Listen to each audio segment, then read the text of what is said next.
আল্লাহ পাক ইমানদারদেরকে ঘোষণা করলেন, বান্দারা বিপদ আসলো, বিপদ থেকে বাঁচার জন্য সবর করো। এক নাম্বার কি? কথা কয় না? বিপদ আসলে এক নম্বরে কি? সবর। 2 নম্বরে আল্লাহ বলতেছেন সালাতের মাধ্যমে আমি আল্লাহর কাছে সাহায্য প্রার্থনা করো।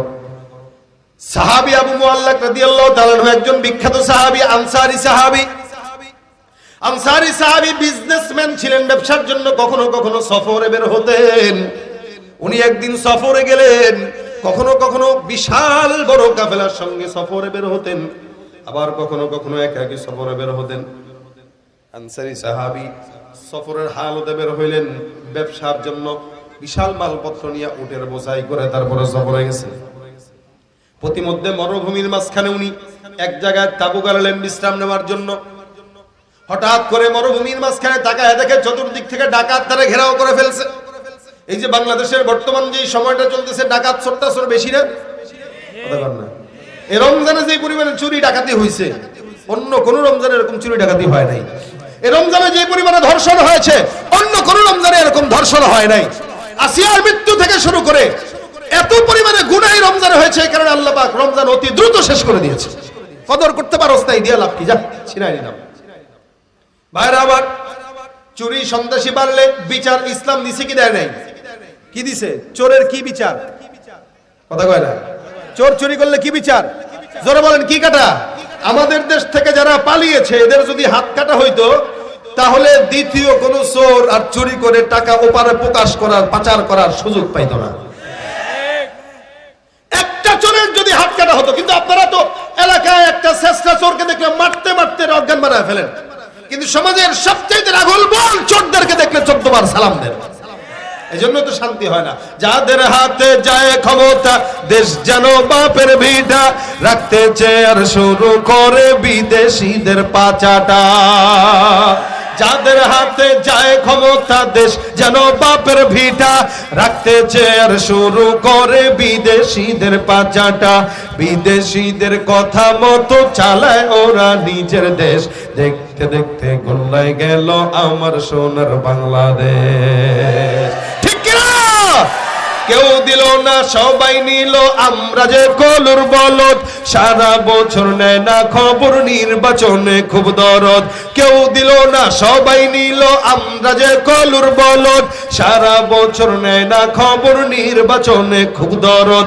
নির্বাচনের আগে নেতা ধরে কত রকম বেশ, দেখতে দেখতে গোল্লায় গেল আমার সোনার, দেখতে দেখতে গোল্লায় গেল আমার। একে একে শেষ করেছি, সবার দেখা হইল শেষ, দেখতে দেখতে গোল্লায় গেল, দেখতে দেখতে গোল্লায় গেল আমার সোনার বাংলাদেশ। ঠিক কিনা? তো চোরের বিধান কি বলেন? জোরে বলেন সবাই, এটা জানা উচিত। চোর চুরি করবে, মাইরাম হতালাম দরকার নাই, নাক ফাটানোর দরকার নাই, ধরে হাত কেটে দিবেন, যা তুই দেখলে মানুষ বুঝবে এটা নিশ্চিত চোর ছিল। এই লাঞ্ছিত, এবং শুধু তাই না, ধর্ষিত হওয়ার পরে ধর্ষকের মৃত্যুদণ্ড যদি শাস্তি হতো, দ্বিতীয় কোন ধর্ষক এদেশে জন্মগ্রহণ করতে পারত না। ভাইরা আমার, দেখেন আবু মুআল্লাক ব্যবসার জন্য গেছে, মরুভূমির ভিতরে বিশ্রাম নিচ্ছে। চতুর্দিক থেকে কারা? কিছু ডাকাত আছে, সম্পদ নেয় আবার হত্যাও করে। কিন্তু আমরা কি করি? সচরাচর ডাকাতের কবলে বলে, ভাই যা আছে নিয়ে যান, মাইরেন না। সাহাবী আবু মুআল্লাক ডাক দেখো, ভাই আমার কাছে সম্পদ যা আছে নিয়ে যাও, তোমাকে দিলাম, খবরদার গায়ের ভিতরে আঘাত দিবা না। ঘরের মধ্যে বিবি সন্তানরা অপেক্ষা করতেছে। আল্লাহর হস্তে সম্পদ যা আছে নিয়ে যাও, দিয়ে দিলাম, মাগার তুমি আমার গায়ের ভিতরে টাচ করবা না, এটা তোমার কাছে অনুরোধ। কিন্তু ডাকাত কয়, না না, আমি এত বড় ডাকাত, আমার কবলে যে পড়লো মৃত্যুদণ্ড ছাড়া তার কোনো আর দ্বিতীয় রাস্তা নাই। সম্পদ হারাইবা, জানটাও তোমার হাত থাকবে না। কিন্তু রাখে আল্লাহ। আবু মুআল্লাক তার কাছে মাফ চায়, কিন্তু সে মাফ করবেই না। কয়, বেটা কথা বাদ দিয়া সম্পদগুলো জব্দ করলাম, এখন তুমি বলো, তুমি মৃত্যুর আগে তোমার কোনো আশা যদি থাকে, এই আশাটা তুমি বলো, আশা তোমার পূরণ করে দিব। আবু মুআল্লাক ডাক দিয়া কয়, মৃত্যুর আগে একটা আশা আছে, আমার মাওলার দরবারে কয়টা সেজদা দেওয়ার অনুমতি দাও। সুবহানাল্লাহ। মাওলার দরবারে সেজদা দেওয়ার অনুমতি দাও। আল্লাহর বান্দাকে আবু মুআল্লাককে ডাক দেয়া কয়, যা সেজদা দিয়ে আর কি আর করবি, আল্লাহর কি আসমান থেকে নামাইতে পারবি নি বেটা? দেখ মনে তোরে বাঁচানোর ক্ষমতা কার আছে। আবু মুআল্লাক নামাজের মধ্যে দাঁড়ায় গেলেন। 2 রাকাত নামাজ খুব বুঝবেন, সালাত আর সিজদা আমাদের জন্য কত বড় উপকারী জিনিস, এটা আপনারা এই হাদিসের ঘটনা থেকে বুঝবেন। আবু মুআল্লাক নামাজের মধ্যে দাঁড়াইলো, সিজদায় চলে গেল। এত দীর্ঘ সিজদার শেষ করে না। আম্মা জানা আয়েশা ডাক দেয়া কয়, আমি আমার পয়গম্বরকে সিজদায় যেতে দেখেছি। এখন মাঝে মাঝে নবী এমন সিজদা দিতেন, 50 আয়াত তেলাওয়াত করলে যতটুকু সময় লাগে আল্লাহ নবীর সিজদা তার চাইতেও বেশি দীর্ঘ হতো। এত বেশি লম্বা সিজদা রাসূল দিতেন। মাঝে মাঝে নামাজের ভিতরে সিজদাটা একটু দিল থেকে একটু লম্বা করে দিয়ে দেখেন কি মজা লাগে। দেন নাই তো কখনো? সিজদার ভিতরে একটু সুবহান রাব্বিয়াল আলা 100 বার পড়ে দেখেন, কিছু দোয়া দরুদ পড়ে দেখেন, সিজদাটা দীর্ঘ করে দেখেন, দিলের প্রশান্তি আল্লাহ বাড়ায় দিবেন। সিজদার মাধ্যমে আল্লাহর নিকটবর্তী হওয়া যায়, কারণ দিলে আল্লাহ প্রশান্তি দান করে দেয়। আবু মুআল্লাক সিজদা লম্বা করে ডাকাত খায়, বড় তাড়াতাড়ি নামাজ শেষ কর। ভয় পাইছস মনে হয়, সিজদা লম্বা দিয়ে লাভ নাই, বেশি দেরি করবি নামাজের মধ্যেই কাইদ বানায় দেব, বড় তাড়াতাড়ি শেষ কর। আবু মুআল্লাক সাহাবী নামাজের সিজদার মধ্যে যায়, যা আল্লাহর দরবারে দোয়া করে। সিজদার ভিতরে ঢুকে ঢুকে আল্লাহর কাছে ডাক দেয়া কয়, ইয়া ওয়াদুদ ইয়া ওয়াদুদ ইয়া ওয়াদুদ ইয়া যাল আরশিল মাজিদ ইয়া ওয়াদুদ ইয়া ওয়াদুদ ইয়া ওয়াদুদ ইয়া যাল আরশিল মাজিদ ইয়া ফাআলান লিমা তুরিদ আসআলুকা বিইজ্জিকা আল্লাযী লা ইউরাব ওয়া বিমুলকিকা আল্লাযী লা ইউদাম ওয়া বিনূরিকা আল্লাযী মালাআ আরকান আরশিক আন তাকফিনি শাররা হাযাল লাস ইয়া মুগীস আগিসনি ইয়া মুগীসু আগিসনি। আল্লাহর দরবারে সিজদার ভিতরে যে লম্বা দোয়াটা পড়া শুরু করছে, বারবার জোরে জোরে কান্নাকাটি করে চোখের পানি ছেড়ে কান্দে, বলে ইয়া ওয়াদুদ, এই মরুভূমির ভিতরে কেউ না থাকলেও তুমি মালিক আছো আল্লাহ, কেউ না শুনলেও মালিক শুনে। ডাকাত সর্দার মনে মনে কয়, আহারে তোর মতো কত মানুষ দেখলাম যারা আল্লাহকে ডাক দেওয়া পায় নাই। মনে রাখবেন, আপনি এখন বলবেন কেউ ডাকলে পায় না, কেউ ডাকলে পায় কেন, বুঝবেন এটা সম্পূর্ণ অন্তরের বিষয়। আল্লাহ বলেন, আনা ইনদা জন্নি আবদি বি, বান্দা আমার উপরে যতটুকু ধারণা রাখবা আমি আল্লাহ ততটুকু ধারণার চাইতে তোমার জন্য বেশি নিয়ামত দান করে দিব। এখন আমাদের সমাজে বিপদে পড়লে আগে মেম্বারের কাছে যায়, তারপরে চেয়ারম্যানের কাছে যায়, তারপরে এমপি মন্ত্রীর কাছে যায়, সব দুয়ারে পরকিয়া শেষ করে আল্লাহর সঙ্গে পিরিত মারতে আসে। আল্লাহ সব জায়গা তো দেখা শেষ, তুমি ছাড়া তো আর কেউ নাই। আল্লাহ কা তোর মতো এই পরকিয়া মার্কা প্রেম আমার দরকার নাই, তুই ওদিকেই থাক। এজন্য পরকিয়া 14 জায়গায় করার চাইতে আল্লাহর সাথে করেন। বিপদে আল্লাহ পাক ছাড়া কেউ বান্দার কথা শুনে না, আল্লাহ শুনে। কে শুনে? সাহাবী আল্লাহকে ডাক দেয়। সাহাবী বর্ণনা করে, আমি নামাজের সিজদার ভিতরে যখন বললাম ইয়া মুগীসু আগিসনি, হঠাৎ করে আমি শুনতে পাইলাম দূর থেকে একটা কেমন যেন ঘোর দোয়ারের শব্দ, কেউ যেন ঘোড়সওয়ারের সামনের দিকে আগায় আসতেছে। আমি শুনলাম, বুঝলাম কেউ মনে হয় আমার সামনে ঘোড়ার উপর সওয়ার, ঘোড়ার পায়ের আওয়াজ আমি কানের মধ্যে পাইতেছি। ভয় পেয়ে গেলাম, না জানি আবার কোন ডাকাত আবার আসতেছে। আমি নামাজের ভিতরে টের পাইলাম কেউ মনে হয় ধস্তাধস্তি করে মারামারি লাগছে। আমি সিজদার ভিতরে আরো কান্না বাড়ায় দিলাম। আমাকে ডাক দেওয়া হলো, সিজদা থেকে মাথা উঠাও। আমি সিজদা থেকে মাথা উঠাইলাম, তাকায় দেখি সুদর্শন যুবক একজন দাঁড়ানো, হাতের মধ্যে তরবারি, আর ডাকাত সর্দারের দেহ থেকে মাথাটা আলাদা হয়ে জমিনের মধ্যে পড়ে আছে। জোরে বলেন সুবহানাল্লাহ। ভাইরা আমার দেখেন, ডাকাত সর্দারের মাথা আলাদা, সিজদা থেকে মাথা উঠায় তাকায় দেখে একজন আল্লাহর বান্দা। ডাক দেয়া কয়, ভাই তুমি কে, তোমার পরিচয় কি? আল্লাহর বান্দা ডাক দেয়া কয়, আমি জমিনের কোন বান্দা না, আমি আসমান থেকে নাজিলকৃত আল্লাহ পাকের তরফ থেকে একজন ফেরেশতা। আমার বসবাস চতুর্থ আসমানে। আমি যখন চতুর্থ আসমানে ছিলাম, আমি কোন জায়গা থেকে ঝনঝনানির শব্দ পেলাম, হঠাৎ করে তৃতীয় আসমানে নামলাম, আবার শব্দ পেলাম, দ্বিতীয় আসমানে নামলাম, ইয়া ওয়াদুদুর শব্দ আমি পেলাম। আর আল্লাহ পাক ডাক দেয়া কয়, এ আসমানের ফেরেশতার দল, কে আছো? জমিনের মধ্যে আল্লাহর নবীর একজন সাহাবী বিপদে পড়েছে, এই আসমানের ফেরেশতাদের মধ্য থেকে কোন ফেরেশতা আছো, যাও ওই বান্দাকে বিপদ থেকে হেফাজত করে আসো। আমার আল্লাহ যখন আমাকে আদেশ দেয়, সমস্ত ফেরেশতাদের মাঝখান থেকে আমি হাত উঠে আল্লাহর কাছে অনুমতি নিলাম। আল্লাহ পাকের তরফ থেকে অনুমতি প্রাপ্ত হয়ে আমি তোমার কাছে আসলাম।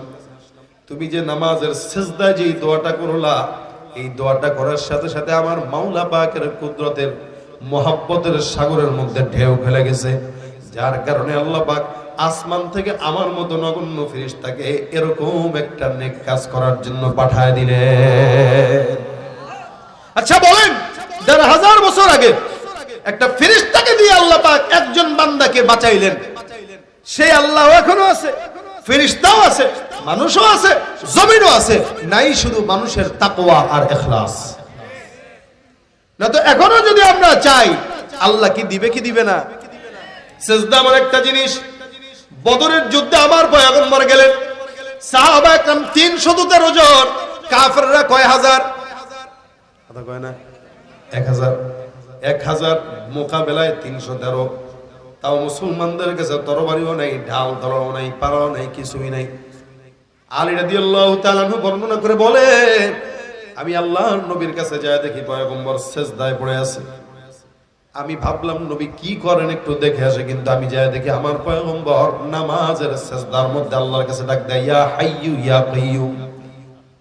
আমি আবার যুদ্ধের ময়দানে যা লড়াই করলাম, আবার আমার পয়গম্বরের কাছে আসলাম, আবার তাকায় দেখলাম নবী সিজদায় পড়ে বলে, ইয়া হাইয়ু ইয়া কাইয়ুম। আবার জিহাদের ময়দানে গেলাম, আবার আসলাম, তাকায় দেখি আল্লাহর নবী সিজদায় পড়ে বলে, ইয়া হাইয়ু ইয়া কাইয়ুম। আল্লাহ পাক রব্বুল আলামিনের পয়গম্বর সিজদায় পড়ে আছেন। কিছুক্ষণ পর আমি বদরের ময়দানে যা যুদ্ধ করতেছি, তাকায় দেখি আমাদের সাহাবা একরামদের মাঝখানে সাদা পোশাকওয়ালা আসমানের ফেরেশতারা আমাদের সঙ্গে জিহাদ করতেছে। আমার আল্লাহ ডাক দিয়া বলেন, লাকাদ নাসারাকুমুল্লাহু বিবাদরি ওয়া আনতুম আযিল্লা। এ বদরের যুদ্ধের সাহাবা একরামের দল, তোমরা তো যুদ্ধের মধ্যে জয়লাভ করার কথা না, কিন্তু আমি আল্লাহ পাক পয়গম্বরের সিজদার বদৌলতে জয়লাভ করায় দিয়েছি, সহযোগিতা করেছি। যে আল্লাহ বদরের মুসলমানদের ৩১৩ জন সংখ্যার পরেও জয়লাভ করাইছেন, বর্তমান মুসলমান ২০০ কোটি দরকার নয়, ২০০ জন মুসলমান এই সারা বিশ্ব বিজয় করা সম্ভব, যদি ওই ২০০ জন মুসলমানের ঈমান থাকে ৩১৩ জনের মতো, ঠিক কিনা? সেই সিজদা নাই, ইখলাসও নাই। এখন সিজদা আছে, ওই যে আমরা গল্প শুনতাম, ভাই আমরা ৭০ রাকাত তাহাজ্জুদ পড়ি, ওই টাইপের সিজদা আছে। ৮০ রাকাত তাহাজ্জুদের গল্প আমরা শুনি, এরপরেও অকাম কুকাম এই সমাজে বেশি না কম নামাজ হয়, নামাজই আছে, কিন্তু নামাজই যে সেই নিজে ঘুষের সঙ্গে জড়িত, সুদের সঙ্গে জড়িত, একদিকে সিজদাও দেয়, আরেকদিকে আবার হিন্দুদের মন্দিরে যায় পূজাও দেয়। এই জন্য ভাইরা আমার, সিজদা শুধুমাত্র আল্লাহর জন্য। আল্লাহর নবী ডাক দেয়া কয়, আকরাবু মা ইয়াকুনুল আবদু মির রাব্বিহি ওয়া হুয়া সাজিদুন। আল্লাহর কাছে বান্দার নিকটবর্তী হওয়ার জন্য সবচাইতে বড় ইবাদত হলো কি? সিজদা। নবী বলেন, ফাকসিরুদ দুআ। সুতরাং তোমরা সিজদায় যখন যাও, সিজদার মধ্যে আল্লাহর কাছে দোয়া করো। সিজদার মাধ্যমে যেহেতু আল্লাহর নিকটবর্তী থাকে, ওই সময় বেশি বেশি চাইবা, আল্লাহ তোমাকে দিয়ে দিবে। এ মুসলমান, এই কারণে যুবকরা মনে করে ৫০ বছর হইলে মনে আল্লাহর কাছে চাবো, ৬০ বছর হইলে নামাজ ধরবো, এখন একটু গুনাটুনা করি, মাফ চায়া নেব। আল্লাহর কসম, আমি চাই এখান থেকে ঢাকা পর্যন্ত যাব কিনা এটার কোনো গ্যারান্টি নাই। প্রত্যেকটা মানুষের হায়াতের কোনো গ্যারান্টি নাই। এই জন্য গ্যারান্টি শেষ হওয়ার আগেই, দুনিয়াটা হলো হিসাবের জায়গা না, এটা আমলের জায়গা। দুনিয়ায় কোনো হিসাব গ্রহণ করা হয় না, এখানে আমল করা হয়। আর কিয়ামতের ময়দানে শুধু হিসাব হবে, কোনো আমল হবে না।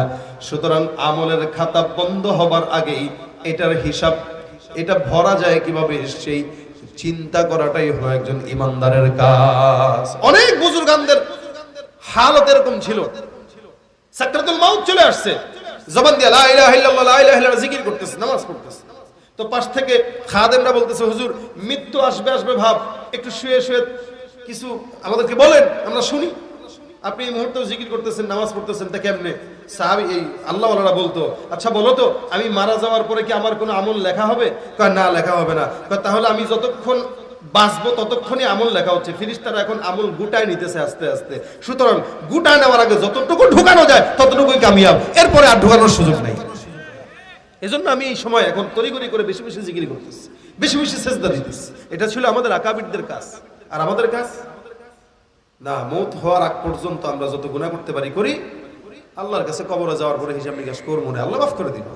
একটা শয়তানের ওয়াসওয়াসা, কমন ওয়াসওয়াসা আমাদের ভিতরে কাজ করে সর্বসময়, যে আল্লাহ তো মাফ করে দিবে। আল্লাহ কি দেখে মাফ করবে? আল্লাহ বান্দার সারা জিন্দেগি ভালো মতো চলছে, চলার পরে নিজের অজান্তে কিছু ভুল হয়ে গেছে, ওই ভুল হয়তো আল্লাহ চাইলে মাফ করে দিবে, কিন্তু ইচ্ছাকৃত গুনাহ করছেন আর কোন আল্লাহ মাফ করে দিবে? পিটায়া লাল করে দিবে। এই জন্য ভাইরা আমার, সময় থাকতেই যারা সময়ের কদর করে এরাই কামিয়াব।